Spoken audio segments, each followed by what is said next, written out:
Immédiatement après avoir signé les papiers du divorce, j'ai secrètement coupé tous les accès financiers de mon ex-mari. Il comptait célébrer un mariage à 500 000 € avec sa maîtresse. Un homme mystérieux et moi-même sommes apparus, et une seule phrase a plongé les invités dans la panique. Après la signature des papiers du divorce, j'ai immédiatement et secrètement révoqué tous les accès financiers de mon ex-mari, y compris ses cartes de débit et de crédit. Un soir, alors qu'il célébrait son mariage fastueux avec sa maîtresse ou une réception à 50 000 €, la musique s'est brusquement arrêtée. La salle de bal a été plongée dans le silence, et c'est à ce moment-là que je suis entré, accompagné d'un homme mystérieux. Une seule phrase prononcée par lui a suffi à tout faire s'effondrer. L'atmosphère dans la salle de médiation du tribunal judiciaire de Paris était glaciale et tendue, comme si la climatisation tournait à plein régime pour figer les émotions ambiantes. D'un côté de la longue table en bois verni siégeait un homme en costume de grande marque, débordant d'assurance. C'était Damien. Son visage affichait une expression de triomphe à peine dissimulée. Il s'adossa dans son fauteuil rembourré, jetant un regard méprisant à la femme assise en face de lui. Cette femme, c'était Éléonore, son épouse, ou plutôt celle qui allait officiellement devenir son ex-épouse dans quelques instants. Éléonore restait d'un calme olympien. Ses mains étaient posées sagement sur ses genoux, par-dessus une robe classique. Un foulard de soie simple et impeccable encadrait son visage impassible. Il n'y avait ni larmes ni colère, seulement une sérénité qui rendait ses pensées impénétrables. L'avocat de Damien posa un dossier épais devant Éléonore. Le bruit des feuilles frôlant la table résonna dans le silence de la pièce. Damien eut un sourire cynique et commença à parler d'une voix forte, comme pour s'assurer que tout le monde comprenne à quel point il se pensait grandiose. Il déclara que la décision d'Éléonore de divorcer était la plus grande erreur de sa vie. Damien poursuivit ses moqueries, affirmant qu'Éléonore ne pourrait jamais survivre à Paris sans lui. Il la traita de simple femme au foyer qui avait vécu confortablement grâce à son dur labeur en tant que directeur général de l'entreprise. Selon Damien, Éléonore n'avait d'autre compétence que de dépenser l'argent qu'il générait. Ses paroles dégoulinaient de mépris et d'arrogance. Éléonore n'interrompit pas Damien. Elle le laissa vider son sac. Intérieurement, elle s'étonnait de voir comment l'argent et un titre pouvaient transformer l'homme qu'elle avait autrefois aimé en une créature aussi étrange et pathétique. Elle se souvenait parfaitement de la façon dont Damien l'avait abordée avec des manières impeccables, suppliant pour obtenir la bénédiction de ses parents, qui s'étaient montrés hésitants à l'époque. Mais aujourd'hui, Damien pensait avoir le monde à ses pieds. L'avocat d'Éléonore s'apprêtait à intervenir face aux remarques grossières de Damien, mais Éléonore lui fit un léger signe de la main pour le retenir. Elle voulait tout entendre. Elle voulait graver ce moment dans sa mémoire pour ne jamais regretter son choix. Quand Damien eut terminé son discours triomphant, il tendit son stylo plume de valeur à Éléonore, la mettant au défi de signer le document si elle osait vraiment vivre dans la pauvreté. Il ajouta même qu'il ne lui laisserait pas un seul centime des biens communs et se dit certain qu'Éléonore reviendrait ramper dans moins d'un mois pour lui demander de l'argent. Éléonore prit le stylo d'un geste lent, parcourant les points du document des yeux. Tout se déroulait selon son plan. Aucune réclamation sur les propriétés, aucune sur les actions, un divorce propre et sans condition. Pour Damien, c'était une victoire absolue, car il pensait garder le contrôle de tous les actifs qu'il gérait. Pour Éléonore, c'était la clé qui déverrouillait le piège qu'elle avait tendu. La pointe du stylo toucha le papier blanc. D'un geste ferme, sans la moindre hésitation, Éléonore apposa sa signature. L'encre noire scella la fin de leurs 5 années de mariage.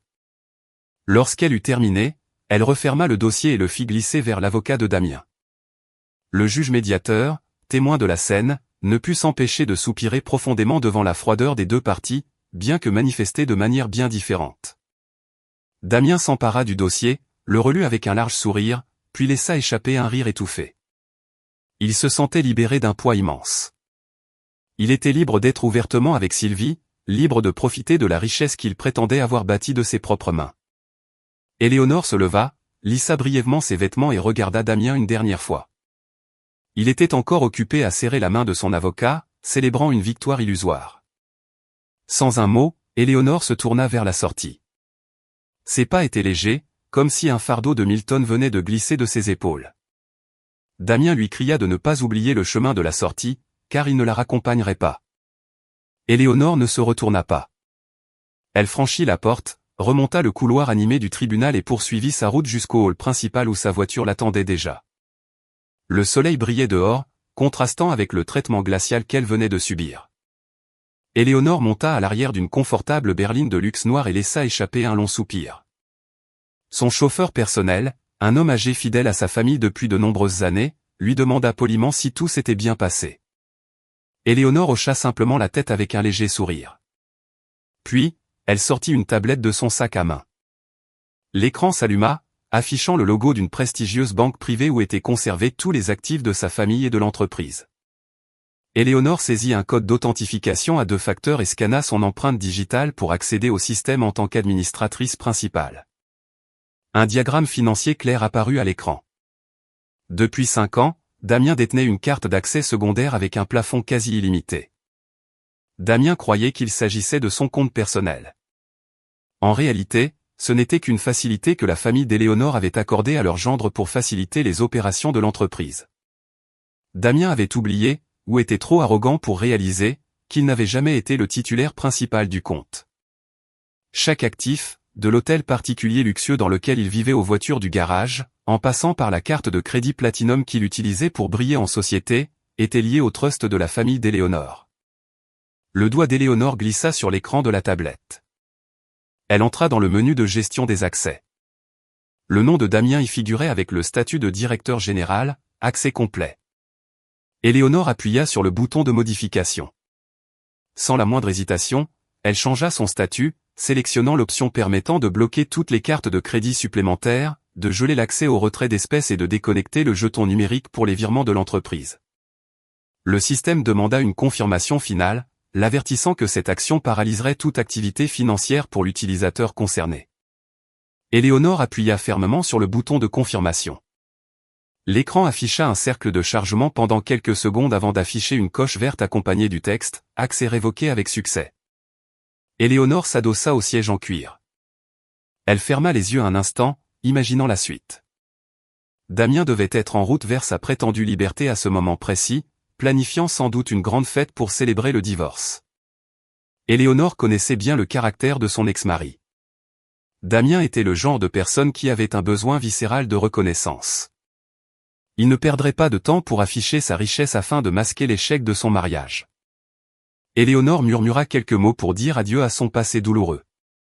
Elle n'était plus l'épouse effacée qui restait sagement à la maison.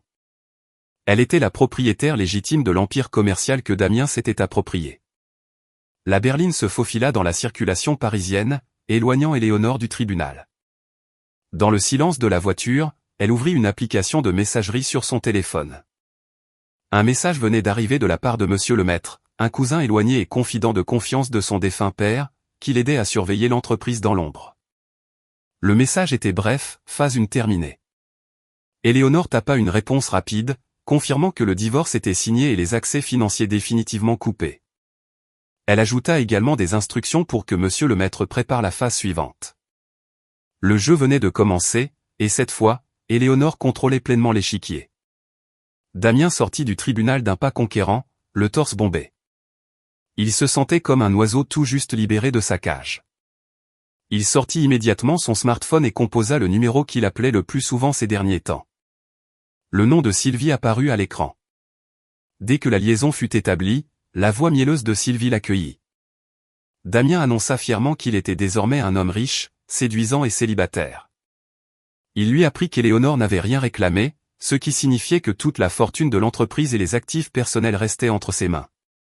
Sylvie poussa des cris de joie à l'autre bout du fil, louant les talents de négociateur de Damien, sans se douter une seconde qu'il s'agissait d'un piège. Sans perdre de temps, Damien suggéra qu'ils se retrouvent pour célébrer ce jour historique. Ils convinrent de planifier leur mariage le plus rapidement possible. Damien voulait prouver au monde, et surtout à la famille d'Éléonore, qu'il pouvait être heureux et réussir sans l'ombre de son ex-épouse. Il passa prendre Sylvie dans sa luxueuse voiture de fonction. Sylvie l'attendait déjà, parfaitement maquillée et prête à dépenser l'argent de Damien. Leur destination ce jour-là était l'un des palaces les plus prestigieux du Triangle d'Or à Paris, le lieu habituel où les grands patrons et les hauts fonctionnaires organisaient des mariages extravagants. À leur arrivée à l'hôtel, ils furent accueillis avec déférence par le personnel de réception. Damien, avec un air hautain, demanda à parler directement au directeur événementiel du palace. Il déclara vouloir réserver la formule de mariage la plus onéreuse disponible pour la date la plus proche possible. Le directeur de l'hôtel, un homme d'âge mûr à l'allure professionnelle, les reçut dans son bureau élégant. Il leur présenta le catalogue des formules de mariage exclusives. Les yeux de Sylvie pétillèrent en voyant les photos de décoration composées de fleurs importées et de lustres en cristal. Sans hésiter, elle désigna la formule impériale, affichée au prix de 500 000 € pour la seule location de la salle et le service de traiteur de base, sans compter les décorations supplémentaires qu'elle exigeait. Damien, voulant paraître richissime devant sa future épouse, accepta le choix de Sylvie sans négocier. Il ajouta même des demandes spéciales pour un menu de prestige et un service haut de gamme. Le directeur de l'hôtel sourit chaleureusement en calculant le coût total. Il expliqua que pour bloquer la date et commencer les préparatifs dans un délai aussi court, il devait verser un acompte minimum de 50%, bien qu'un paiement intégral soit préférable pour garantir leur priorité.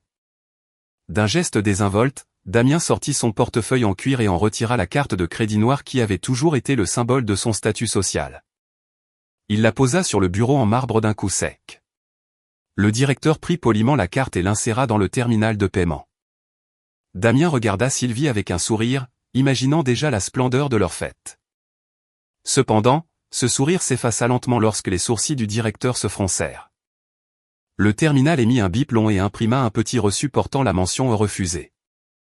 Le directeur tenta à nouveau d'insérer la carte, pensant à une erreur de puce ou à une mauvaise connexion Internet, mais le résultat fut identique. La machine rejeta la transaction. Damien commença à se sentir mal à l'aise.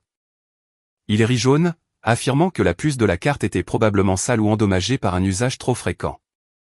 Il sortit alors une autre carte de crédit de son portefeuille, cette fois une carte Platinum d'un autre établissement. Il l'attendit au directeur avec une certaine nervosité, tout en essayant de garder contenance. Le directeur tenta de traiter à nouveau la transaction. Les secondes d'attente parurent des heures à Damien et, une fois de plus, la machine rejeta le paiement. Le message à l'écran indiquait « Contactez la banque émettrice ». Le visage de Damien commença à s'empourfrer d'embarras. Sylvie le regardait avec une expression dubitative. Le sourire sur ses lèvres commença à s'évanouir, remplacé par de l'anxiété. Damien trouva rapidement une excuse, affirmant que le système bancaire devait subir une panne massive ou une maintenance technique. Pour sauver les apparences, Damien sortit finalement le chéquier de l'entreprise qu'il gardait toujours dans sa sacoche. Il savait qu'il était risqué d'utiliser l'argent de la société à des fins personnelles de manière aussi directe, mais il se dit qu'en tant que directeur général, il pourrait régulariser la situation plus tard avec le service financier. Il écrivit la somme de 500 000 € sur le chèque d'une main légèrement tremblante et signa. Il tendit le chèque au directeur, affirmant d'un ton ferme que ce chèque serait honoré sans problème puisqu'il provenait du compte d'une grande entreprise. Le directeur accepta le chèque, l'examina brièvement et hocha la tête. Il déclara qu'il le transmettrait immédiatement au service de compensation. Mais puisque Damien était considéré comme un client privilégié, la réservation pouvait être confirmée pour l'instant. Damien poussa un soupir de soulagement. Il avait surmonté cette petite crise. Après l'hôtel, Sylvie entraîna Damien dans des bijouteries de luxe et des boutiques de robes de mariée. La frénésie d'achat de Sylvie semblait insatiable. Elle choisit une bague en diamant imposante et une robe d'un couturier de renom. Au moment de payer la bague, Damien utilisa sa carte de débit personnel pour une transaction bien moins élevée que celle de l'hôtel, mais le paiement échoua de nouveau. La caissière de la boutique regarda Damien avec pitié. Cette fois, Damien paniqua réellement. Il tenta d'ouvrir l'application de sa banque sur son téléphone pour effectuer un virement, mais il ne put se connecter. Il reçut une notification, « Votre compte a été temporairement bloqué. Veuillez contacter votre agence. » Une sueur froide commença à perler sur les tempes de Damien. Il dit à Sylvie que son téléphone avait probablement un virus ou avait été piraté, ce qui expliquait l'erreur de sécurité de l'application. Sylvie commençait à paraître agacée et méfiante. Cependant, Damien parvint à la rassurer avec des promesses mielleuses, lui assurant qu'il réglerait tous ses problèmes techniques à la banque dès le lendemain matin et qu'elle pourrait acheter tout ce qu'elle voulait. Pour cette journée, Damien fut contraint de ramener Sylvie chez elle les mains vides, avec pour seule consolation la promesse de la fastueuse réception qu'il venait de réserver. Dans la voiture, Damien tenta d'appeler sa mère. Il espérait pouvoir lui emprunter de l'argent pour s'en sortir, mais ses espoirs furent douchés lorsque la voix de sa mère au téléphone se révéla furieuse. Elle avait déjà appris le divorce de Damien et d'Éléonore par d'autres membres de la famille. Sa mère le réprimanda sévèrement pour avoir divorcé d'Éléonore, qui avait toujours été une belle-fille exemplaire issue d'une famille respectée. Elle refusa de lui prêter le moindre centime et lui dit de résoudre ses problèmes comme un adulte. Damien jeta son téléphone sur le siège passager de frustration. Il avait l'impression que le monde entier conspirait contre lui ce jour-là. Il ne réalisait pas qu'il ne s'agissait pas d'une conspiration de l'univers, mais de l'exécution méthodique du plan d'Éléonore.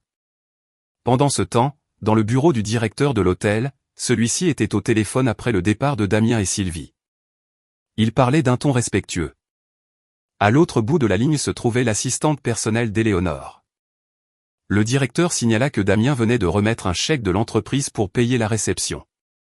L'assistante d'Éléonore lui donna des instructions précises, laisser les préparatifs de la fête se poursuivre, accepter le chèque, mais ne pas le déposer avant le jour de l'événement afin de laisser à Damien un faux sentiment de sécurité. Éléonore voulait que Damien s'enfonce encore plus profondément dans le piège de la dette et de la honte. Le directeur acquiesça et raccrocha. La fête aurait bien lieu, non pas pour célébrer l'amour, mais pour servir de scène à la destruction de l'arrogance de Damien. Le lendemain matin de cette réservation mouvementée, Damien se réveilla avec un sentiment d'angoisse. Les rayons du soleil traversaient les rideaux de l'appartement de luxe qu'il avait loué le mois précédent comme résidence temporaire avec Sylvie. Il avait la tête lourde, non pas par manque de sommeil, mais à cause de l'inquiétude liée à ses cartes de crédit bloquées la veille. Assis sur le bord du lit, il se frotta vigoureusement le visage, essayant de se convaincre qu'il ne s'agissait que d'un problème technique temporaire du système bancaire central. Il était le directeur général d'une entreprise d'envergure. Il était impossible qu'une banque bloque ses accès sans préavis. Damien prit son téléphone, espérant trouver un message explicatif de sa banque, mais l'écran était vide de toute notification bancaire. À la place, il y avait un message de Sylvie, déjà réveillée, qui l'attendait dans le hall, impatiente de poursuivre leurs achats pour le mariage. Damien se doucha et s'habilla rapidement. Il enfila sa plus belle chemise et une montre de luxe pour masquer sa confiance vacillante. En descendant dans le hall, il vit Sylvie installée confortablement, feuilletant un magazine de mode.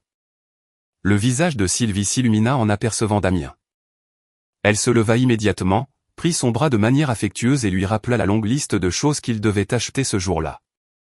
Sylvie voulait s'offrir des chaussures de créateurs importés, un sac à main en cuir en édition limitée et même commander des cadeaux d'invités spécifiques en provenance de l'étranger. Damien esquissa un sourire crispé, acquiesçant à toutes ces demandes tout en cherchant comment il allait payer si ses cartes étaient toujours bloquées. Il décida de tenter à nouveau sa chance, espérant que le système bancaire était revenu à la normale. Leur première destination fut une boutique de maroquinerie et de chaussures de luxe dans le centre commercial le plus exclusif de la capitale. Sylvie entra dans le magasin comme une reine inspectant son royaume. Le personnel, formé pour choyer la clientèle fortunée, les accueillit chaleureusement, leur offrant des boissons fraîches et des mignardises. Sylvie, sans hésiter, désigna 3 sacs à main, chacun valant le prix d'une moto neuve. Elle essaya également plusieurs paires de talons aux incrustés de cristaux. Damien restait assis sur le canapé d'attente, le cœur battant la chamade chaque fois que Sylvie prononçait « Je prends celui-ci ». Le total des achats de Sylvie ce matin-là s'élevait à des dizaines de milliers d'euros en moins d'une heure. Damien sentit une sueur froide couler dans son dos lorsque Sylvie fit signe au vendeur d'apporter le tout à la caisse. Au comptoir, Damien sortit lentement son portefeuille. Il prit une carte de crédit Platinum différente de celle utilisée la veille, espérant que celle-ci, issue d'un autre établissement, ne poserait aucun problème. Le vendeur inséra la carte dans le terminal. Damien retint son souffle, les yeux rivés sur le petit écran de la machine. Les secondes s'égrenèrent lentement. Puis, un court bip strident retentit. Le vendeur regarda Damien poliment, mais avec une pointe de doute dans le regard, pour l'informer que la transaction avait été refusée en raison d'un code de sécurité.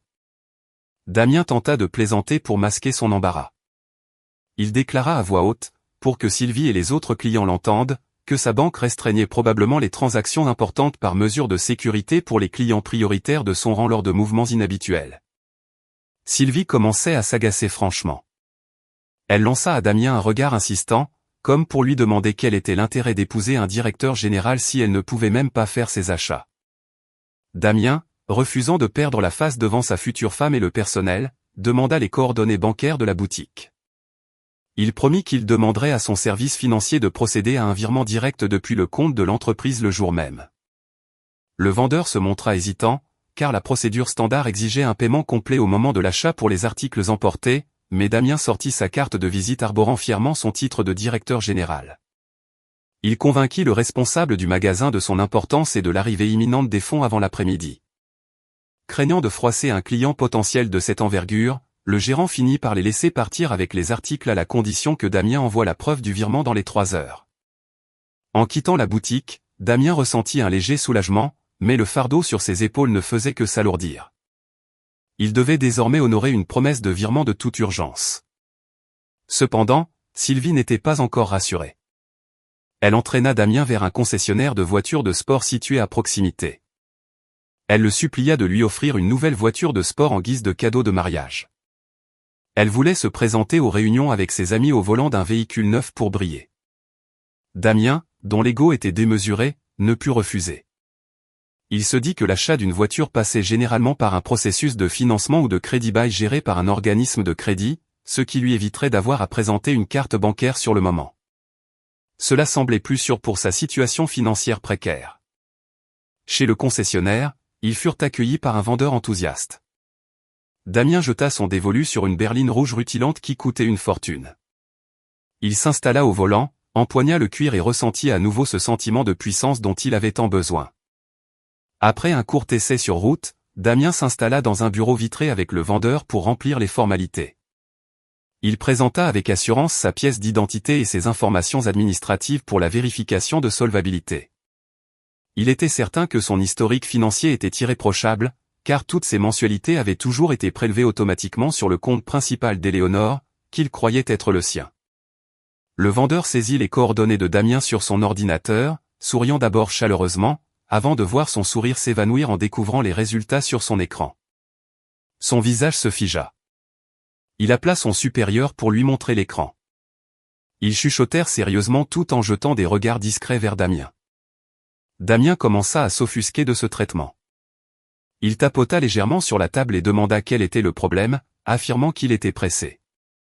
Le directeur de la concession s'approcha finalement de Damien avec un visage fermé.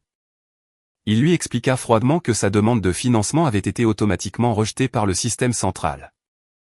La raison en était que le nom de Damien figurait sur la liste noire interne des établissements de crédit en raison de signalements de gel d'actifs et d'un litige de propriété. Damien resta bouche bée. Il entra dans une colère noire, accusant le système de la concession de dysfonctionner. Il hurla qu'il était un directeur général avec un salaire mirobolant et qu'il était impossible qu'il soit sur une liste noire. Le vacarme attira l'attention des autres clients. Sylvie, qui prenait des photos à côté de la voiture rouge, s'interrompit et s'approcha. Elle demanda, paniquée, pourquoi Damien criait. Ce dernier, mortifié, prit brutalement la main de Sylvie et l'entraîna à l'extérieur. Il lui dit que le service y était déplorable et qu'il ne méritait pas son argent. Dans la voiture, Damien ne cessait de pester, rejetant la faute sur tout le monde sauf sur lui-même. Il était troublé par le terme de litige de propriété mentionné par le concessionnaire. Paniqué, il finit par appeler sa secrétaire et le directeur financier de l'entreprise. Il exigea de savoir pourquoi tous ces accès financiers posaient problème et d'où provenaient ces rumeurs de gel d'actifs. À l'autre bout du fil, le directeur financier semblait embarrassé et inquiet. Il lui expliqua que depuis le matin même, le jeton d'accès financier que Damien utilisait n'était plus valide. La banque avait signalé une modification de la structure des signataires autorisés par l'actionnaire majoritaire. Damien resta muet de stupeur. Il venait de réaliser qu'il n'avait jamais détenu la majorité des parts. Les actions appartenaient à la famille d'Éléonore, mais il n'aurait jamais cru qu'elle agirait aussi vite et de manière aussi radicale. Damien tenta de nier cette réalité. Il ordonna au directeur financier d'encaisser un chèque immédiatement et de lui envoyer les fonds sur son compte personnel pour couvrir ses besoins urgents, mais ce dernier refusa poliment, craignant de violer les nouvelles procédures strictes.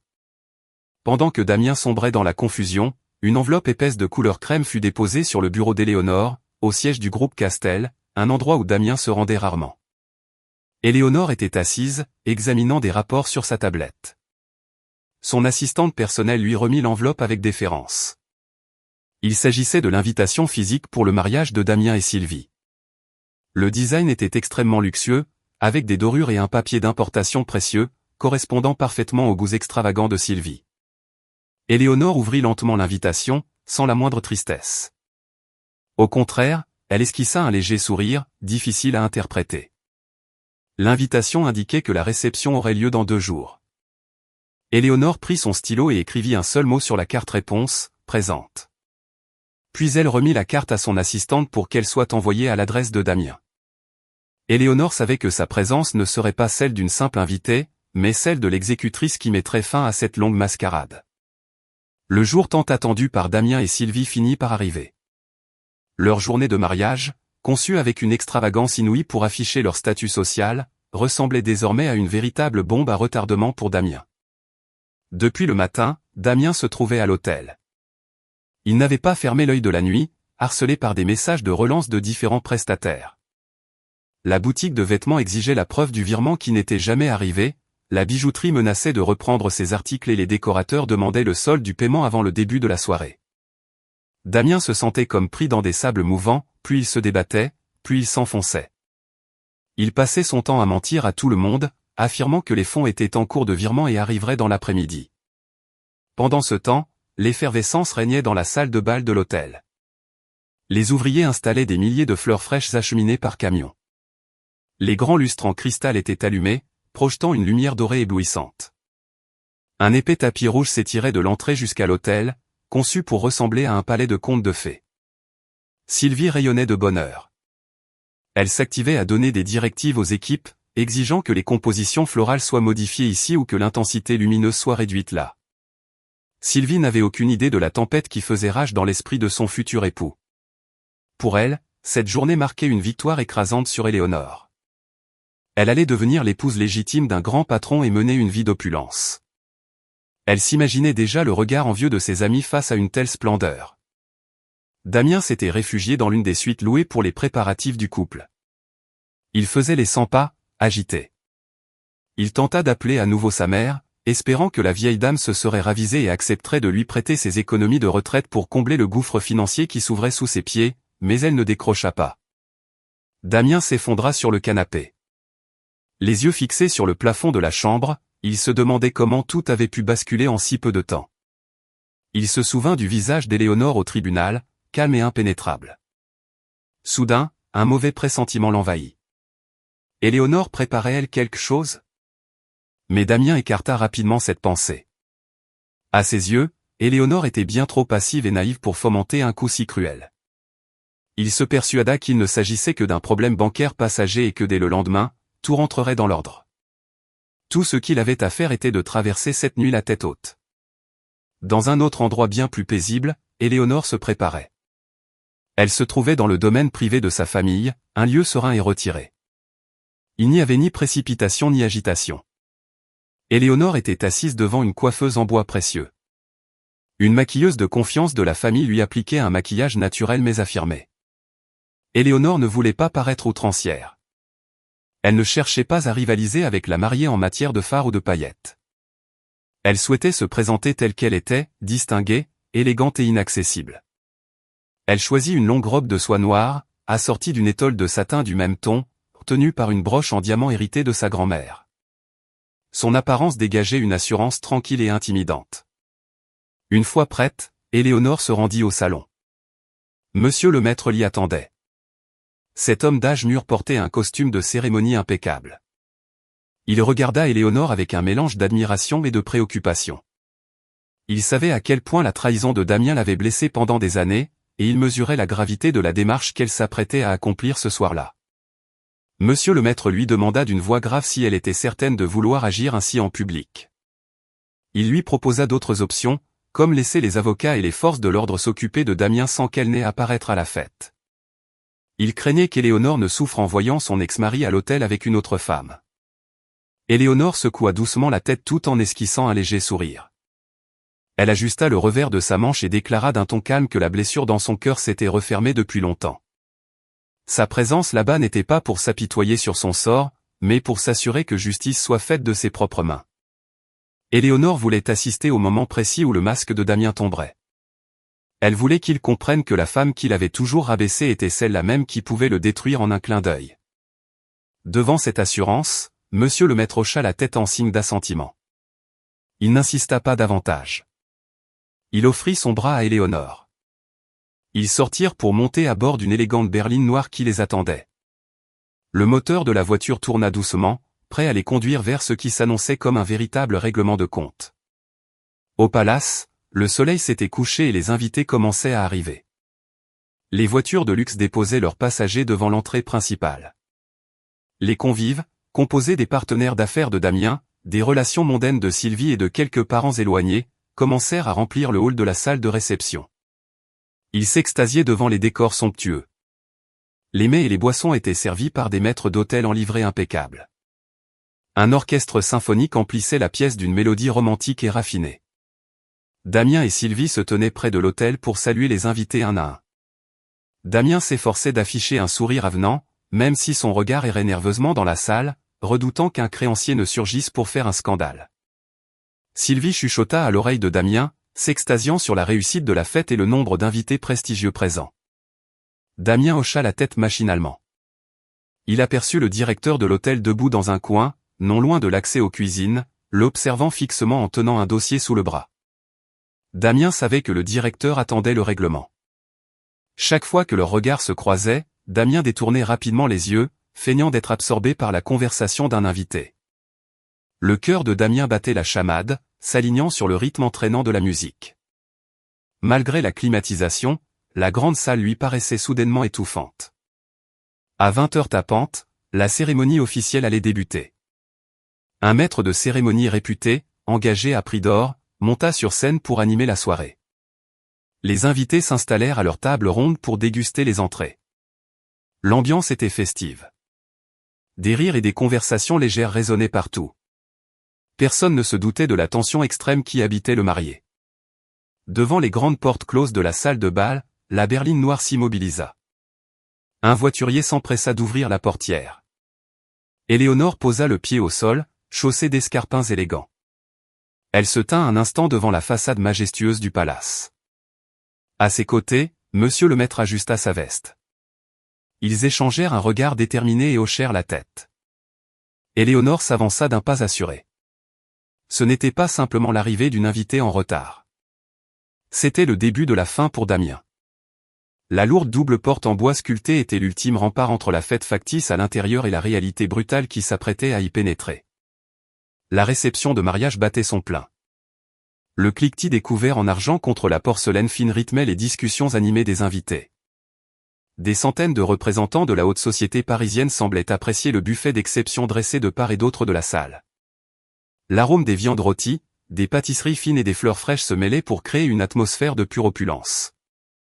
Au centre de la pièce trônait une pièce montée majestueuse à 7 étages, ornée de motifs délicats en sucre glace et de fleurs comestibles façonnées à la main. Tout semblait parfait aux yeux des invités, qui ignoraient tout de la crise financière qui submergeait le marié. Damien se tenait à côté de la pièce montée. D'une main, il tenait une coupe en cristal remplie d'un vin pétillant haut de gamme. Il observait l'assemblée avec des sentiments partagés. D'un côté, son amour-propre était flatté de voir autant de personnalités influentes à sa réception, des partenaires commerciaux, des concurrents du secteur et les amis mondaines de Sylvie qu'il avait autrefois snobés. Ce soir-là, Damien se sentait l'égal d'un roi dans son royaume. Mais d'un autre côté, la menace des factures impayées le tourmentait. Il croisait régulièrement le regard insistant du directeur de l'hôtel, posté près des cuisines comme un garde surveillant son prisonnier. Damien s'efforçait de l'ignorer, buvant une gorgée pour humecter sa gorge sèche. Le maître de cérémonie prit place sur la scène principale. Il sollicita poliment l'attention de l'assemblée. La musique d'ambiance diminua d'intensité. Il annonça qu'il était temps pour le marié de prononcer quelques mots de remerciement et de célébrer sa nouvelle existence. Des applaudissements chaleureux retentirent dans toute la salle.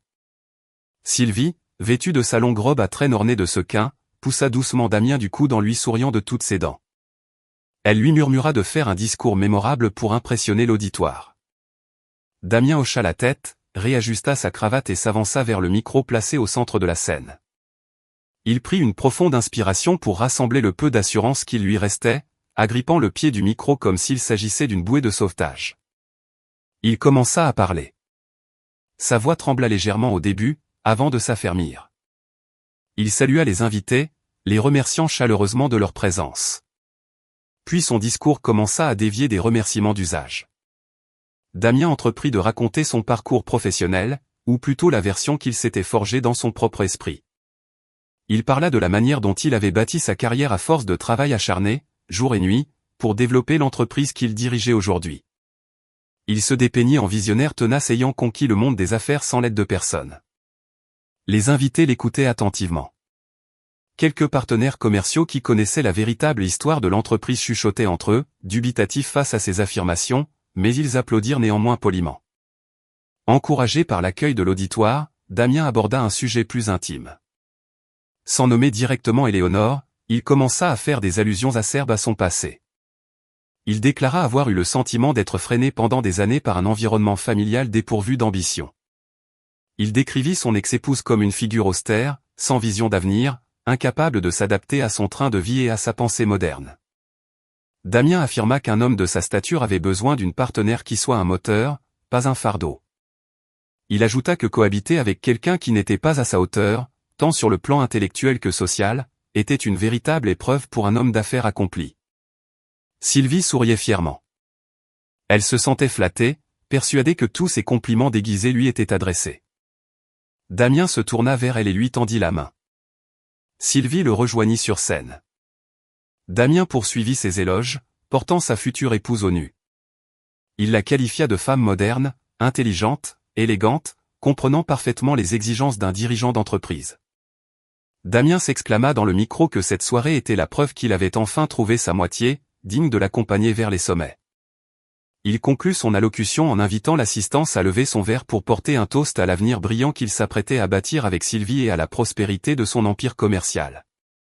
À un avenir sans limite, à la liberté et à la réussite, s'écria Damien, le visage rouge d'excitation. L'assemblée leva ses verres d'une seule voix et l'acclama. Damien se sentait au sommet de sa gloire. Durant ces quelques instants, il oublia ses cartes refusées et les menaces de poursuite. Il se croyait intouchable. Pourtant, alors que les acclamations commençaient à s'estomper et que Damien s'apprêtait à descendre de scène pour la découpe du gâteau, un événement inattendu se produisit. Le projecteur dirigé sur lui vacilla avant de s'éteindre progressivement. Damien crut d'abord à un effet de mise en scène orchestré par les organisateurs du mariage. Il sourit, s'attendant à une surprise. Mais cette baisse d'intensité lumineuse n'avait rien d'un effet de style. Le grand lustre central du palace s'éteignit également à son tour, plongeant la vaste salle dans la pénombre et créant une atmosphère troublante. L'orchestre s'interrompit brusquement, non pas sur ordre du chef de chœur, mais parce que l'alimentation électrique de leur secteur avait été coupée, les empêchant de déchiffrer leur partition. Des murmures confus commencèrent à s'élever parmi les convives. Damien lança un regard courroucé vers la régie lumière, faisant signe de rétablir le courant, mais le technicien semblait s'activer en vain sur sa console. Dans un autre coin de la pièce, le directeur de l'hôtel parlait calmement dans son oreillette, ne manifestant aucune inquiétude. Il semblait au contraire parfaitement maître de la situation. Il donna une brève consigne, puis fixa directement Damien sur scène. Son regard n'avait plus rien de la déférence due à un client de prestige, c'était le regard impassible d'un homme sur le point de porter l'estocade. Damien sentit un frisson lui parcourir l'échine. Il tenta de parler à nouveau dans son micro pour rassurer l'assistance. Ne vous inquiétez pas, chers invités, il s'agit simplement d'un léger incident technique. Restez calmes, le groupe électrogène de l'établissement va prendre le relais. Un peu de patience, dit Damien avec un rire forcé. Mais aucun son ne sortit des haut-parleurs. Le micro était totalement inactif. L'ensemble du système de sonorisation de la salle avait été désactivé. Un silence pesant s'installa dans la pièce. Les rires et les conversations s'éteignirent, remplacés par une curiosité teintée d'inquiétude. Sylvie agrippa fermement le bras de Damien. « Damien, qu'est-ce qui se passe ? Tu m'avais assuré que cet hôtel était le meilleur de Paris. Comment l'électricité et le son peuvent-ils couper ainsi ? Quelle honte » murmura-t-elle d'une voix grinçante. Damien ne répondit pas, occupé à tapoter inutilement sur la grille du micro muet. Dans la pénombre, alors que les blocs de secours commençaient à diffuser une faible lueur le long des murs, l'attention générale se détourna de la scène pour se porter vers les grandes portes d'accès situées à l'opposé. Les battants de la lourde double porte en chêne sculpté s'ouvrirent lentement. Aucun employé ne les actionnait, elles semblaient mues par un mécanisme automatique. Le grincement sourd des charnières résonna dans la salle silencieuse, captivant tous les regards. Un courant d'air frais s'engouffra depuis le hall extérieur, apportant une atmosphère solennelle. Les portes désormais grandes ouvertes révélèrent la silhouette de 2 personnes se tenant sur le seuil, éclairées à contre-jour par la lumière vive du couloir. Ce contraste dramatique donnait l'impression de voir apparaître des figures majeures à l'acte final d'une pièce de théâtre. L'assemblée retint son souffle. Aucun invité n'osait rompre le silence. Tous les yeux étaient fixés sur ces 2 silhouettes. Lentement, elles s'avancèrent. Le bruit de leurs pas résonnait distinctement sur le marbre. Le clic-clac caractéristique d'escarpins se mêlait aux pas réguliers de chaussures d'hommes, instaurant un rythme solennel qui brisait le silence de la pièce. La silhouette féminine était celle d'Éléonore. Elle portait une tenue d'une grande distinction, bien éloignée de la simplicité à laquelle Damien l'avait habituée au quotidien. Sa longue robe d'un velours sombre absorbait la lumière, lui conférant une allure noble et mystérieuse. Son étole était ajustée avec soin, mettant en valeur un visage serein d'où émanait une assurance impressionnante. Elle ne portait aucun bijou ostentatoire, simplement une broche ancienne sur le revers gauche, mais sa seule présence imposait le respect. À ses côtés marchait un homme d'âge mûr à la posture droite et d'une autorité évidente. C'était Monsieur le Maître. Il arborait un costume de coupe européenne ajusté à la perfection. Ses cheveux coiffés en arrière dégageaient un visage ferme et d'une grande expérience. Au fur et à mesure de leur progression, les invités situés près de l'allée s'écartèrent instinctivement, libérant un large passage pour leur laisser la voie libre. Quelques convives plus âgés, partenaires d'affaires de longue date dans la capitale, parurent stupéfaits en reconnaissant Monsieur le Maître. Les chuchotements reprirent, mais sur un ton d'admiration et de déférence. « N'est-ce pas Monsieur le Maître, le président du groupe Castel » murmura un homme à sa voisine. « Que fait un tel homme d'affaires au mariage de Damien » demanda un autre. « Et qui est cette femme à ses côtés ?»« Ce n'est pas sa compagne. » « C'est l'ex-épouse de Damien » s'exclama un invité qui avait reconnu Éléonore. Une onde de choc se propagea rapidement parmi l'assistance. Éléonore et Monsieur le Maître poursuivirent leur marche, le regard fixé sur l'estrade. Damien, debout sur la scène sombre, plissa les yeux pour identifier ses arrivants importuns. Lorsque les traits d'Éléonore devinrent distincts sous la lueur des éclairages de secours, le cœur de Damien manqua un battement. Il n'en croyait pas ses yeux. Éléonore, la femme dont il venait de prononcer le divorce et qu'il avait dénigré dans son discours, entrait dans sa propre réception la tête haute, au bras d'un homme d'une telle influence. La honte, la colère et l'incompréhension se mêlèrent dans la poitrine de Damien. Mais ce qui l'effrayait le plus était l'homme qui l'accompagnait. Damien connaissait ce visage pour l'avoir vu dans la presse économique et sur un portrait officiel dans le hall d'entrée du siège du groupe. C'était Monsieur le Maître, la figure emblématique qui contrôlait de nombreuses filiales, y compris celle que Damien dirigeait. Il ne l'avait jamais rencontré personnellement, car le rang de Damien au sein de la structure ne lui permettait pas d'assister aux réunions avec l'actionnaire de référence. Sylvie, qui ignorait tout de l'identité de Monsieur le Maître et se montrait insensible à sa prestance, laissa éclater sa colère. Elle estimait que son moment de gloire était gâché. Elle s'empara d'un autre micro sur la table d'honneur dans l'espoir qu'il fonctionne, mais celui-ci était également muet. Elle finit par s'égosiller d'une voix criarde qui rompit brusquement la tension de la salle. Qui a laissé entrer ces personnes? C'est une réception privée. La sécurité, où est la sécurité? Faites-les sortir immédiatement. Ces cris résonnèrent de manière vulgaire, indisposant plusieurs invités visiblement incommodés par l'attitude de la mariée. Damien tenta de calmer Sylvie, pressentant le danger de la situation, mais celle-ci était hors d'elle. Elle pointait Éléonore du doigt. Plusieurs agents de sécurité vêtus de noir se déplacèrent, non pas pour raccompagner Éléonore vers la sortie, mais pour former une aide d'honneur de part et d'autre de l'allée où elle et Monsieur le Maître progressaient. Sylvie resta bouche bée face à cette scène. « Vous êtes sourds ? J'ai demandé à ce qu'on les expulse. »« C'est moi qui vous paie » hurla-t-elle à nouveau, sa voix devenant hystérique. Le responsable de la sécurité jeta un regard froid à Sylvie avant de reporter son attention devant lui, ignorant superbement les injonctions de la mariée. Éléonore ne prêta aucune attention aux éclats de voix de Sylvie. Elle ne ralentit pas le pas, ne détourna pas le regard, feignant de ne rien entendre. Pour elle, les vociférations de Sylvie n'étaient qu'un bruit de fond insignifiant. Accompagnée de Monsieur le Maître, elle parvint devant la scène, juste devant la table d'honneur réservée à la famille proche, celle-là même que les parents des mariés auraient dû occuper. Mais cette table était vide, les parents de Sylvie s'étant absentés momentanément et la mère de Damien ayant décliné l'invitation. Monsieur le maître retira une chaise avec prévenance, invitant Éléonore à s'asseoir. Elle s'y installa avec élégance, le buste droit, et posa son sac à main sur la table. Monsieur le maître prit place à ses côtés. Dès qu'ils furent installés, un maître d'hôtel s'empressa d'apporter un plateau avec 2 verres d'eau minérale de prestige qu'il posa délicatement devant eux. Il effectua une profonde révérence, bien plus respectueuse que toutes celles adressées à Damien durant la soirée. Ce geste fit trembler Damien davantage. Il sentit ses jambes se dérober.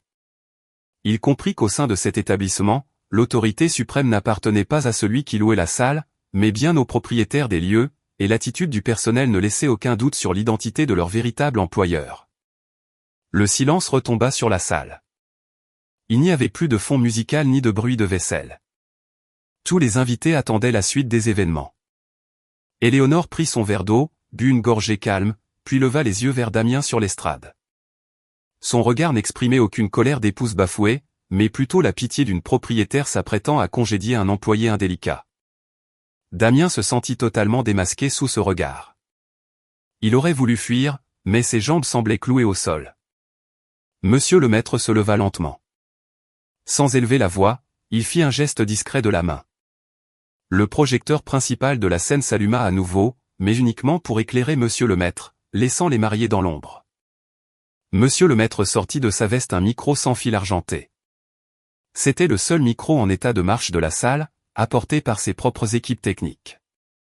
Il l'activa, et un léger signal sonore confirma que le système audio du palace était désormais sous son contrôle. « Veuillez m'excuser d'interrompre votre petite réception », commença monsieur le maître d'une voix grave, claire et assurée, qui résonna dans chaque recoin de la pièce grâce aux haut-parleurs principaux. Il me semble qu'il y a un léger malentendu dans les propos que vous avez tenus il y a un instant. Monsieur Damien, vous avez évoqué la création d'une entreprise à partir de rien, d'une réussite due à vos seuls mérites. Monsieur le maître laissa échapper un léger rire ironique. Il s'avança tranquillement vers les marches de la scène tandis que Damien reculait pas à pas, terrifié. Il est sans doute temps que l'assistance sache qui est le véritable artisan de l'empire dont vous vous targuez d'être le chef, et qui n'est en réalité qu'un passager clandestin installé confortablement dans un navire qui ne lui appartient pas. Sylvie, n'ayant toujours pas mesuré la gravité de la situation, tenta de s'emparer du micro inactif des mains de Damien, mais celui-ci la retint. « Non, Sylvie, tais-toi » murmura Damien d'une voix blanche.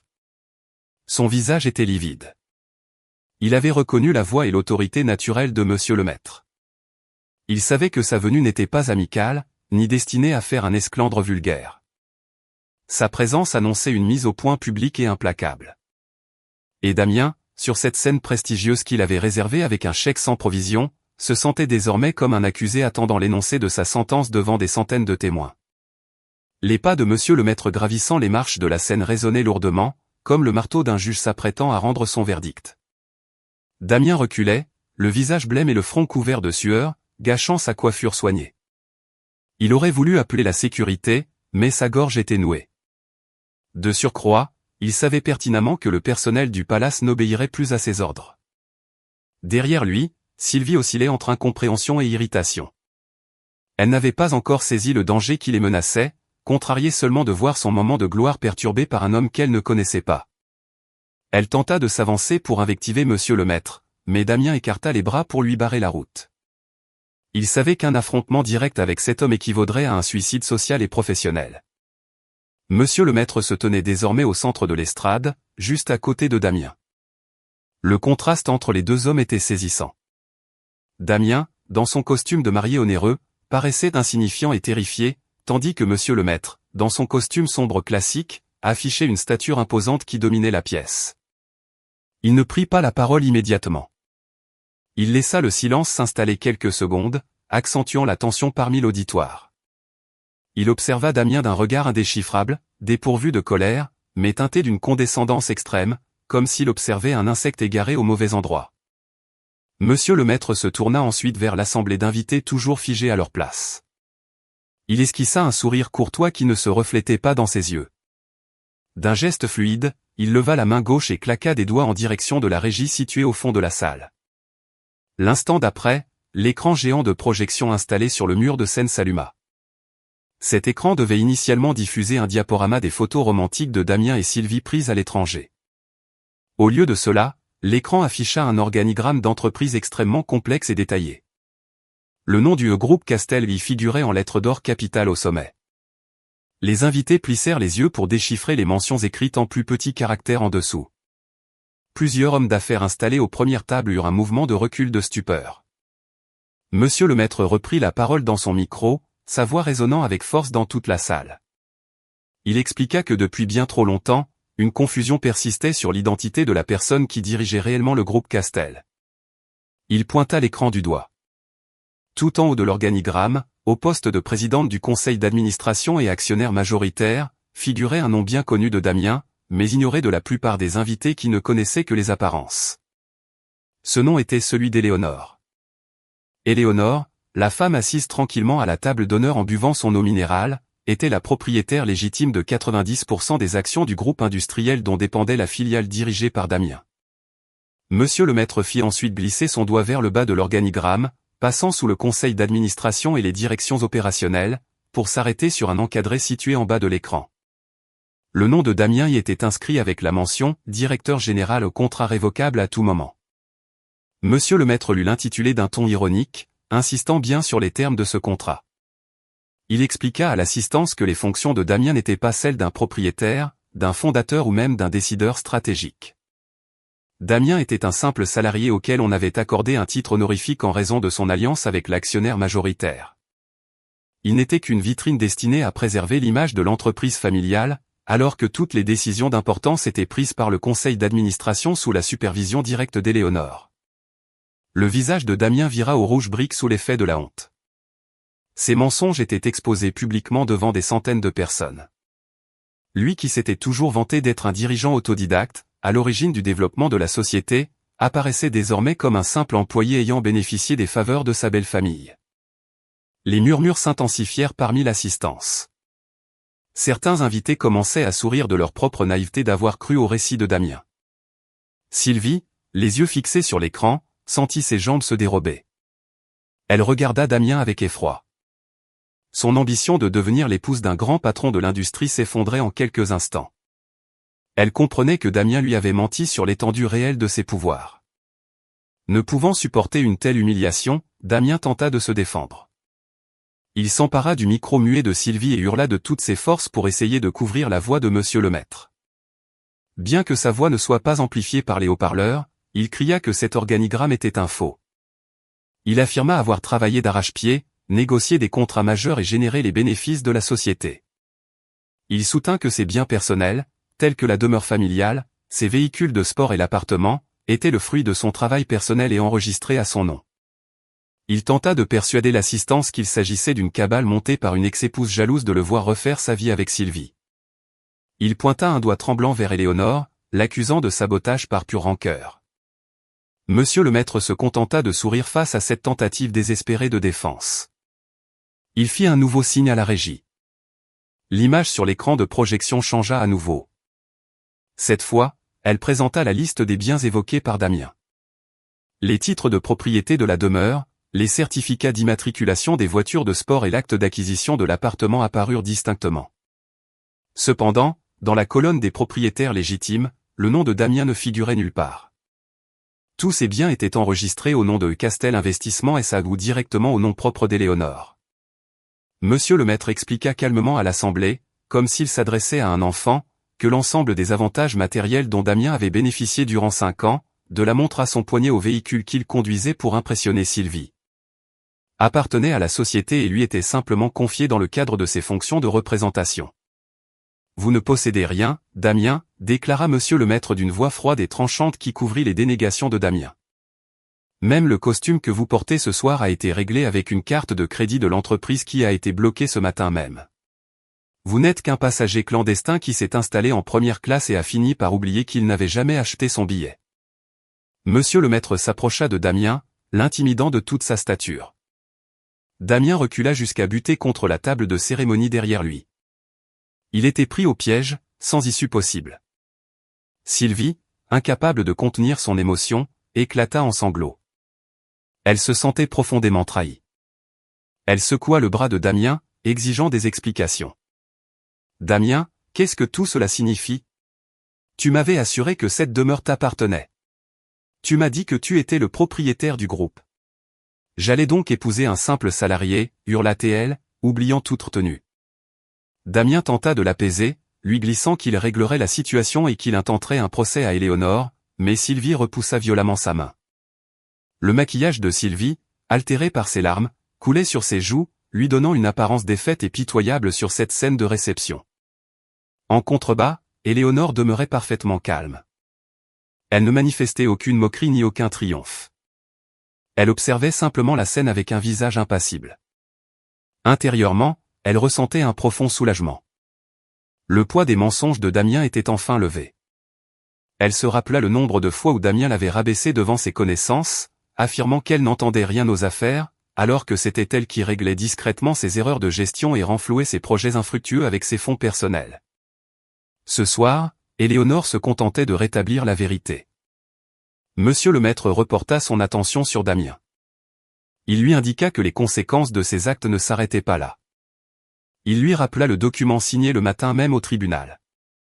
Damien fronça les sourcils, s'efforçant de se remémorer les clauses de l'accord de divorce. Il se souvenait l'avoir signé à la hâte pour en finir au plus vite, son avocat lui ayant assuré qu'il s'agissait d'un protocole standard sans abandon de ses droits matériels. Il se demandait quel était le rapport entre ce document et la situation présente. Monsieur le maître, lisant dans ses pensées, sortit de sa veste un dossier en cuir bleu marine qu'il brandit devant l'assistance. Vous pensiez sans doute qu'il s'agissait d'un simple acte de divorce, Damien, mais ce document scelle en réalité votre ruine financière, déclara monsieur le maître, s'apprêtant à lui porter le coup de grâce. L'atmosphère au sein de la salle de bal du palace se tendit à l'extrême. Les convives retenaient leur souffle, les yeux fixés sur le dossier bleu que tenait monsieur le maître. Damien observait l'objet avec une anxiété grandissante. Son cœur battait si fort qu'il craignait qu'il ne lâche.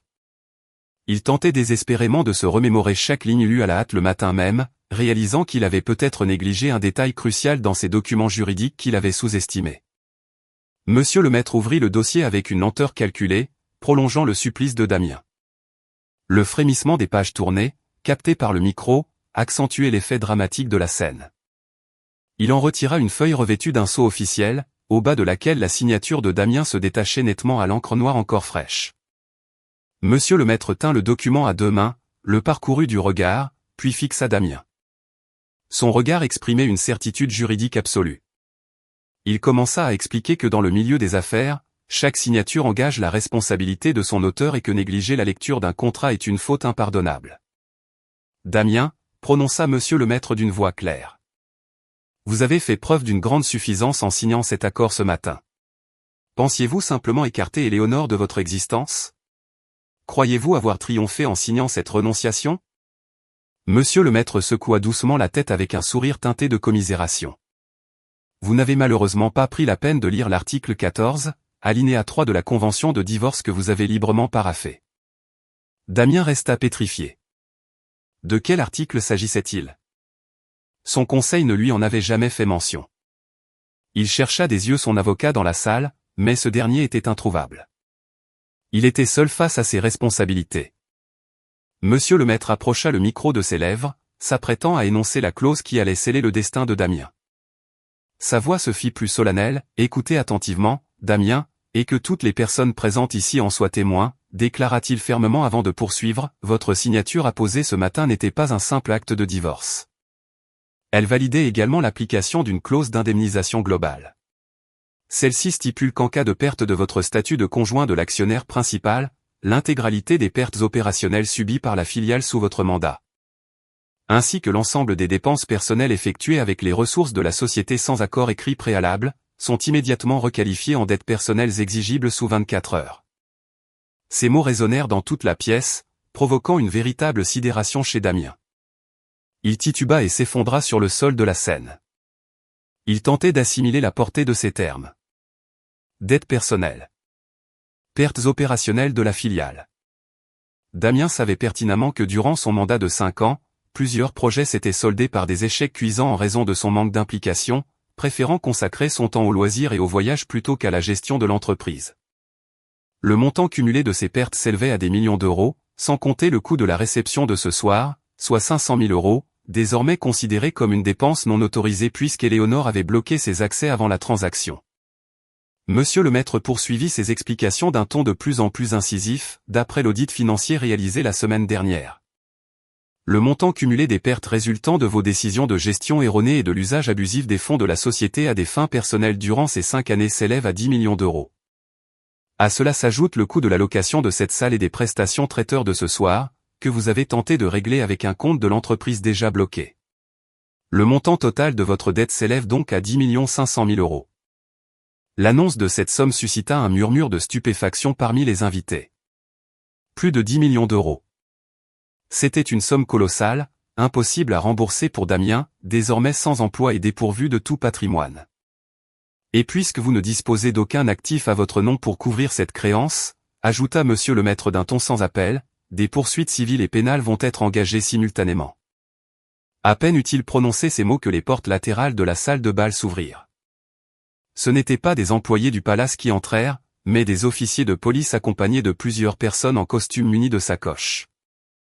L'équipe juridique du groupe Castel s'avança rapidement vers la scène, fendant la foule des invités décontenancés. Le bruit des pas des forces de l'ordre ajoutait à la solennité du moment, montrant qu'il ne s'agissait plus d'un simple différend privé, mais de l'application rigoureuse de la loi. Damien, toujours à terre sur l'estrade, tenta de reculer pour s'éloigner des policiers qui s'approchaient. Le visage trempé de sueur et de larmes, il se tourna vers Sylvie pour l'implorer, « Sylvie, aide-moi. Appelle ton père. Demande-lui de me prêter les fonds. » Mais la réaction de Sylvie fut sans équivoque. Elle s'écarta de lui comme s'il représentait un danger. Elle repoussa la main qu'il tendait vers sa robe. « Ne me touche pas, hurla-t-elle. Je n'ai rien à voir avec tout ça. Tu es un imposteur. Tu prétendais être riche. Je refuse d'être associé à tes dettes. » Sylvie retira sa bague de fiançailles et la jeta au visage de Damien. Elle tenta ensuite de fuir la scène, mais sa course fut interceptée au bas des marches par le directeur de l'hôtel et des agents de sécurité. Le directeur tenait à la main une facture détaillée. « Veuillez m'excuser, mademoiselle, déclara-t-il d'un ton ferme mais courtois. Conformément au contrat de réservation, votre nom figure en tant que garante solidaire de ces prestations. En cas de défaillance du débiteur principal, vous ne pouvez quitter cet établissement tant que cette facture de 500 000 euros n'est pas honorée. Sous peine d'être présentée aux autorités pour tentative de filouterie. » Sylvie devint livide. Elle éclata en sanglots, suppliant qu'on la laisse partir, mais la sécurité lui barra le passage. Pendant ce temps, 2 policiers s'approchaient de Damien sur scène. L'un d'eux lui signifia son arrestation. Damien était poursuivi pour abus de biens sociaux et émission de chèques sans provision. L'officier le redressa, l'invita à se tenir debout et lui passa les menottes. Le cliquetis métallique des menottes résonna distinctement, marquant la fin de sa liberté. Damien éclata en sanglots, son amour-propre totalement anéanti. Il chercha Éléonore du regard vers la table d'honneur. Il vit son ex-épouse se lever tranquillement, ajustant son étole. Damien cria son nom avec désespoir, « Éléonore, s'il te plaît, aide-moi. Pardonne-moi. C'était une erreur. Ne me fais pas ça. Nous nous sommes aimés autrefois. » Ces supplications larmoyantes témoignaient d'un regret bien tardif, mais Éléonore demeura de marbre. Son visage restait serein, comme si elle observait un inconnu. Elle n'avait aucune intention d'intervenir. Elle lui avait accordé de multiples chances au cours de ces 5 dernières années, et Damien les avait toutes gâchées. C'était le juste retour des choses. Éléonore adressa un léger signe de tête respectueux à monsieur le maître, puis tourna le dos à la scène, signifiant que son rôle dans cette affaire était terminé. Les policiers commencèrent à escorter Damien vers la sortie. Les invités sortirent leur téléphone pour immortaliser la scène. Les flashs éclairaient le visage défait de Damien et l'attitude désespérée de Sylvie. Dès le lendemain, l'affaire ferait sans nul doute la une de la presse et des réseaux sociaux. Damien baissait la tête pour dissimuler son visage, en vain. Au milieu de ce tumulte, les termes de la clause d'indemnisation mentionnée par monsieur le maître résonnaient dans son esprit. Une simple signature venait de le faire basculer de son statut de dirigeant arrogant à celui de détenu grevé d'une dette de plus de 10 millions d'euros. En l'espace d'une soirée, il venait de s'effondrer de son piédestal, et la chute était brutale. La confusion régnait dans la salle de réception du palace. Ce lieu qui aurait dû abriter une célébration heureuse s'était transformé en scène d'intervention policière. Le hurlement lointain des sirènes de police à l'extérieur accentuait le climat d'oppression. Sur scène, Damien se débattait toujours mollement entre les mains des deux fonctionnaires de police. Ses cris et ses larmes contrastaient vivement avec l'arrogance dont il faisait preuve peu de temps auparavant. Son costume de cérémonie était froissé, sa cravate de travers et son visage marqué par la panique. Au bas de la scène, Sylvie vivait son propre calvaire, entourée par le directeur de l'hôtel et les représentants des différents prestataires qui réclamaient leur dû. La nouvelle de l'arrestation de Damien et du gel de ses avoirs s'était rapidement propagée parmi le personnel. Le traiteur, le fleuriste et le responsable technique entouraient Sylvie, exigeant un règlement immédiat. Sylvie criait, sa traîne de mariée piétinée par la foule. Son maquillage altéré par les larmes lui donnait un aspect négligé. Elle tentait de rejeter la responsabilité sur Damien, mais les créanciers restaient sourds à ses plaintes, son nom figurant sur les documents d'engagement, elle demeurait solidairement responsable des sommes dues. Au milieu de cette agitation, Éléonore se leva tranquillement de sa table d'honneur. Ses mouvements étaient calmes et posés, contrastant avec le désordre environnant. Monsieur le maître se tenait à ses côtés, prêt à intervenir si nécessaire. Mais Éléonore lui fit un geste discret de la main pour lui signifier qu'elle maîtrisait la situation. Elle lissa les plis de sa robe en velours noir, réajusta sa broche et s'avança vers l'estrade d'un pas lent et assuré. Les invités qui filmaient la scène s'écartèrent spontanément sur son passage, impressionnés par l'autorité naturelle qu'elle dégageait. Damien, escorté vers la sortie, aperçut Éléonore qui s'approchait. Une lueur d'espoir insensé brilla dans ses yeux rouges. Il tenta de se défaire de l'emprise des policiers pour aller vers elle, espérant que la femme qu'il avait aimée et lui avait si souvent pardonné ses écarts se montrerait clémente face à sa détresse. Damien l'implora d'une voix geignarde, lui demandant pardon, affirmant qu'il s'agissait d'une erreur, que Sylvie l'avait influencé et qu'il l'aimait toujours. Il mit de côté tout amour-propre, s'agenouillant presque sur le marbre malgré ses mains entravées dans le dos, espérant qu'elle intercéderait en sa faveur ou qu'elle réglerait sa dette comme elle l'avait fait autrefois lorsqu'il s'était trouvé en difficulté financière en raison de son train de vie. Éléonore s'arrêta à 2 pas de lui. Elle le regarda de toute sa hauteur. Son visage n'exprimait aucune colère, seulement un détachement total, comme si elle faisait face à un parfait étranger. Elle se remémora les humiliations passées durant leurs 5 années d'union, les remarques désobligeantes, ses liaisons dissimulées et la manière dont il l'avait écartée de la vie sociale de la société. Toutes ces épreuves traversèrent son esprit, mais elle ne ressentit aucune rancœur, seulement une profonde pitié devant la déchéance de cet homme. Éléonore, s'il te plaît, aide-moi à régler cette dette. Je te rembourserai, je te le promets.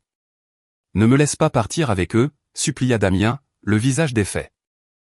Les policiers observaient Éléonore, attendant de voir si elle allait intervenir d'une manière ou d'une autre.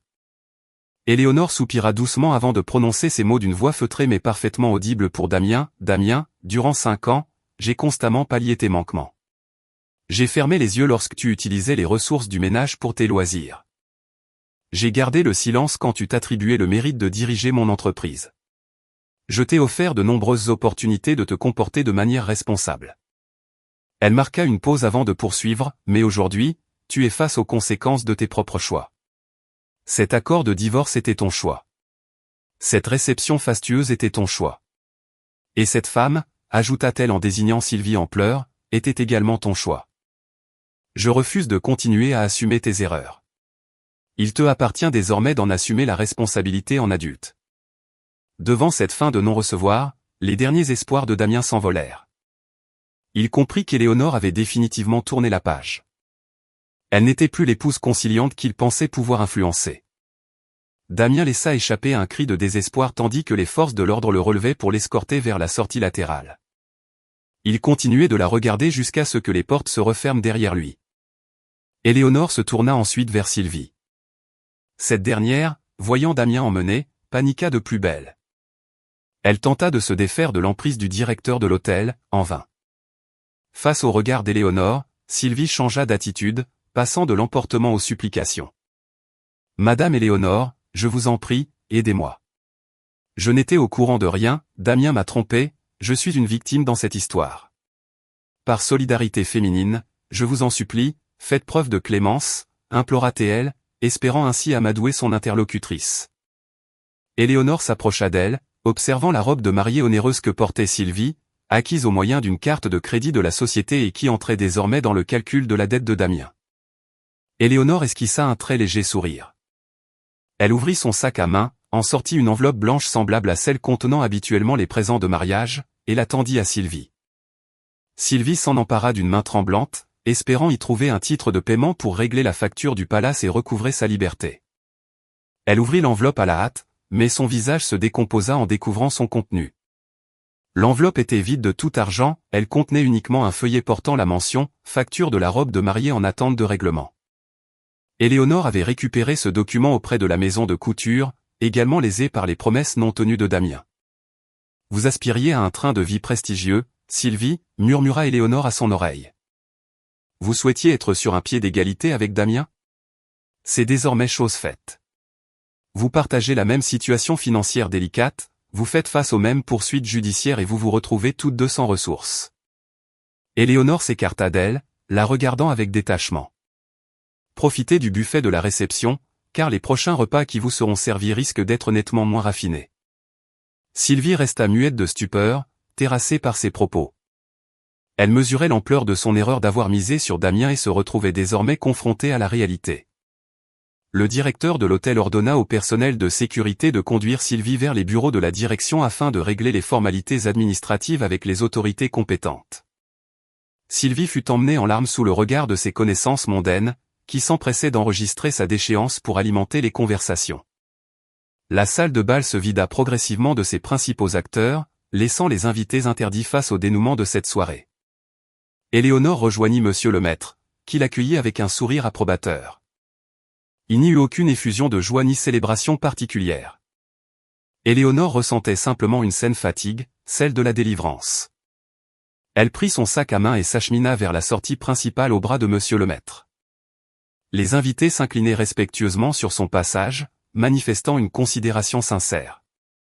Éléonore foula le tapis rouge non pas en mariée, mais en propriétaire légitime ayant repris le contrôle de ses biens, laissant derrière elle les vestiges d'une réception à 500 000 € qui ne représentait plus qu'un passif financier et de fâcheux souvenirs pour Damien.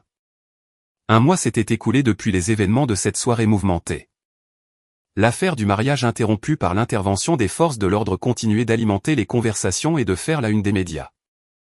Les portraits de Damien et de Sylvie s'affichaient dans la presse spécialisée et les rubriques judiciaires, sous un angle bien différent de celui qu'ils avaient espéré. Damien était devenu l'illustration de la déchéance d'un jeune cadre ambitieux ayant confondu réussite professionnelle et malversation, tandis que Sylvie incarnait les dérives d'une existence fondée sur l'apparence et le paraître.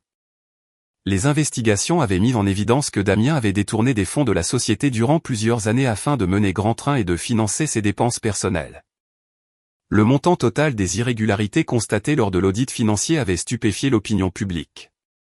Derrière les barreaux du centre de détention où il était incarcéré dans l'attente de son procès, Damien passait ses journées prostré dans un coin de sa cellule étroite. Il avait abandonné ses costumes sur mesure et ses montres de prix pour revêtir la tenue de détention standard. Ses cheveux n'étaient plus soignés, son visage s'était émacié et ses traits étaient marqués par la fatigue et le manque de sommeil. Chaque nuit, il était assailli par les regrets. Il avait tout perdu, ses fonctions, sa réputation, son aisance matérielle et l'affection de la seule femme qui s'était sincèrement souciée de lui. Sa mère ne lui avait rendu visite qu'à une seule reprise, uniquement pour lui signifier la désapprobation de l'ensemble de sa famille face à ses agissements. Ne disposant d'aucune ressource pour s'assurer les services d'avocat de renom, il se retrouvait seul face à une dette de plus de 10 millions d'euros qu'il était bien en peine de pouvoir honorer. Le sort de Sylvie n'était guère plus enviable. Bien qu'elle n'ait pas été placée sous mandat de dépôt comme Damien, sa responsabilité ayant été jugée indirecte dans les détournements, elle faisait face à d'importantes procédures civiles qui l'avaient conduite à la faillite personnelle. L'ensemble des objets de valeur que Damien lui avait offerts, maroquinerie, chaussures, bijoux et le véhicule dont le financement n'était pas soldé avaient été appréhendés par les autorités et l'organisme de crédit au titre des saisies conservatoires.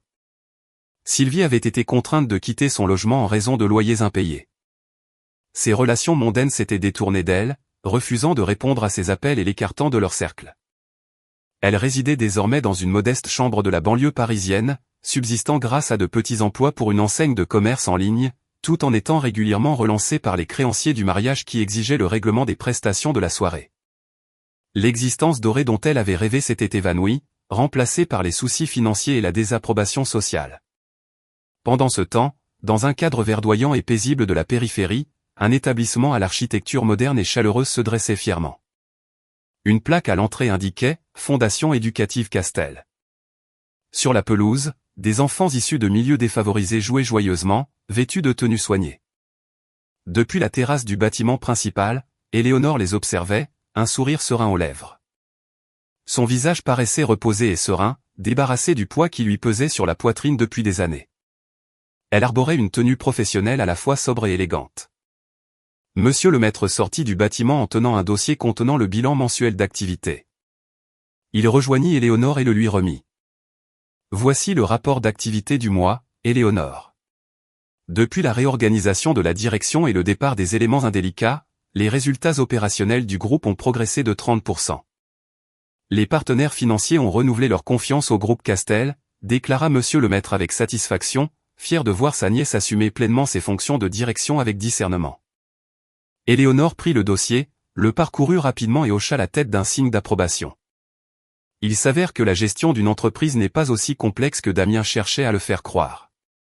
Avec de la rigueur, de la transparence et une équipe compétente, les affaires progressent naturellement. Je vous remercie, oncle Alexandre. Sans votre soutien, je serais sans doute encore prisonnière de mes doutes, répondit-elle avec gratitude. Elle referma le document et reporta son attention vers l'extérieur. Sur les bénéfices dégagés ce mois-ci, je souhaite que la moitié soit consacrée à la rénovation des infrastructures d'hébergement des enfants de la Fondation et au financement de bourses d'études supérieures pour les plus âgés. Le solde sera affecté aux réserves de développement de la société. Monsieur le maître acquiesça. C'est une excellente initiative. Par ailleurs, nos conseils juridiques m'ont informé que le jugement concernant Damien a été rendu. Il a été condamné à une peine de 12 années d'emprisonnement assortie d'une obligation de remboursement des sommes détournées. La demeure familiale dans laquelle vous résidiez vous a été officiellement restituée, rapporta Théil d'un ton neutre. Éléonore resta silencieuse un instant à l'évocation du nom de Damien et de cette propriété. Elle ressentit une légère nostalgie, mais aucun regret. C'était le sentiment d'avoir définitivement clos un chapitre sombre de son existence.